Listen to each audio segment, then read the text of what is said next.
নমস্কার।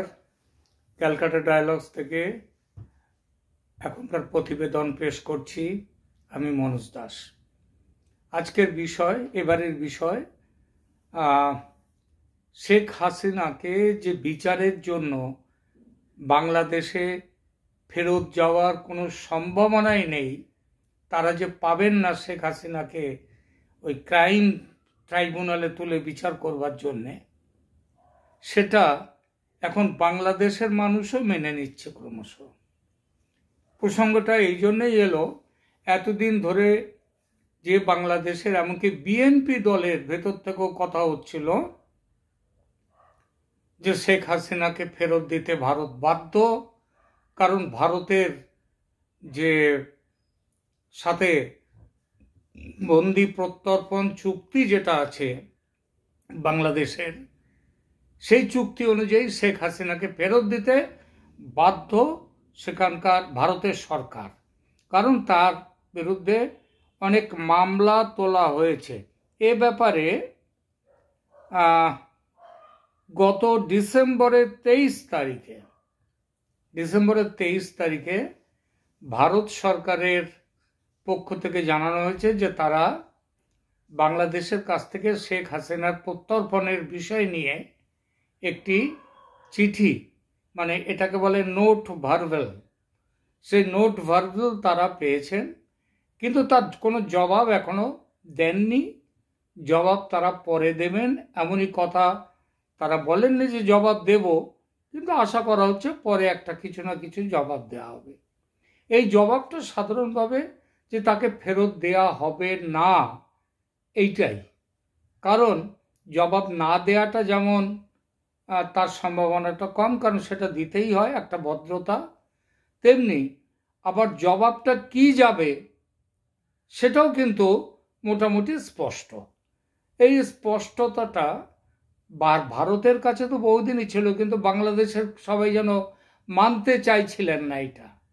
এই মানতে না চাওয়ার ফলে তারা এখন কি শেষ পর্যন্ত তারা অনেকেই ভাবছিলেন যে তারা শেখ হাসিনাকে ফেরত পাবেন, শেখ হাসিনাকে ফেরত পাওয়ার পর তার বিচার হবে। কিন্তু গতকাল ঢাকায় জানুয়ারি 1 তারিখ থেকে ঢাকা থেকে পাওয়া একটা খবরে জানতে পারছি আব্দুল আওয়াল মিন্টু, তিনি হচ্ছেন বাংলাদেশ ন্যাশনালিস্ট পার্টি বা বিএনপি, সেই বিএনপি দলের তিনি হচ্ছেন ভাইস চেয়ারপারসন হচ্ছেন বেগম খালেদা জিয়া, আর ভাইস চেয়ারপারসন তিনি হচ্ছেন আব্দুল আওয়াল মিন্টু।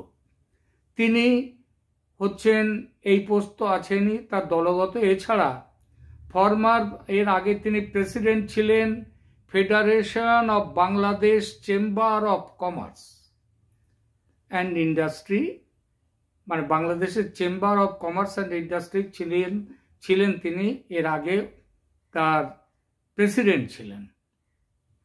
তিনি গতকাল একটি আলোচনা চক্রে ঢাকাতে, যে আলোচনা চক্রটা ছিল শেখ হাসিনাকে বাংলাদেশে ফেরত পাঠাবে কিনা ভারত, এই প্রসঙ্গে, সেখানে তিনি বলেছেন বাংলাদেশের যেমন অধিকার আছে ভারতের কাছে শেখ হাসিনাকে ফেরত চাওয়ার, তেমনি শেখ হাসিনারও অধিকার আছে আইনের সাহায্য নেয়ার। এই আইনের সাহায্যটা কোথায়, এটা একটা প্রশ্ন উঠতে পারে।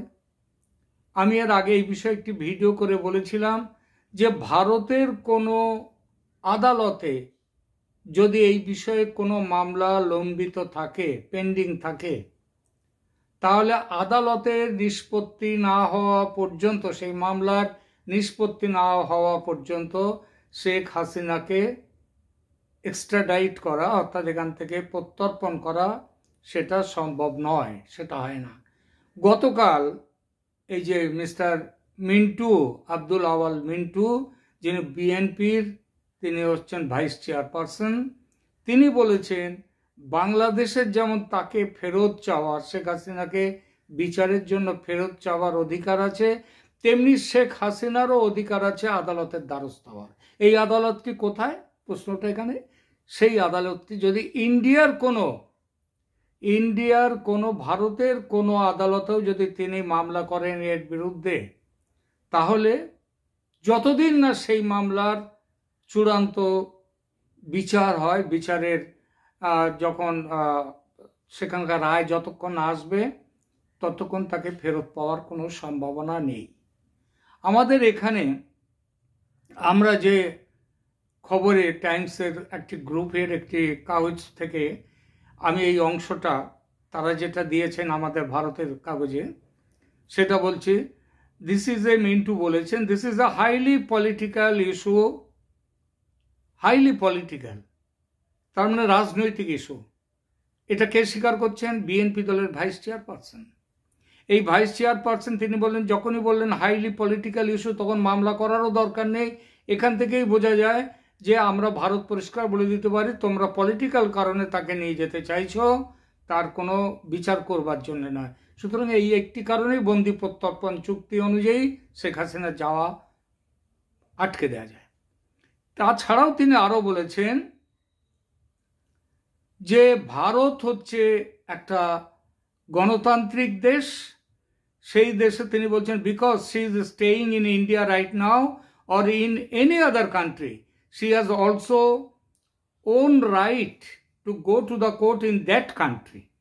অর্থাৎ শেখ হাসিনার ভারতের আদালতেও, যেহেতু এখানে ভারতের আদালতে তিনি আশ্রিত, এখন ভারতে আশ্রিত, ভারতে আছেন তিনি, সুতরাং ভারতের আদালতে তিনি যেতে পারেন।